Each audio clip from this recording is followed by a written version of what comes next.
கஷ்டப்படும் போது நமக்கு உதவுவாரில்லை, கடன்பட்ட போது அதை தீர்ப்பவரில்லை.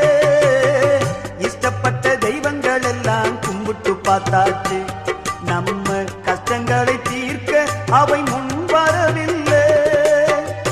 உலகத்தில் தெய்வங்கள் உண்டென்று சொல்வதெல்லாம் சும்மாங்க, இயேசு கிறிஸ்து ஒருவரே மெய்யான தெய்வமுங்க.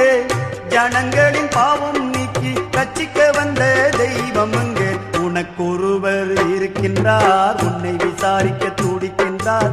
உன்னையும் என்னையும் இயேசு நேசிக்கிறார். உன்னை உள்ள கைகள்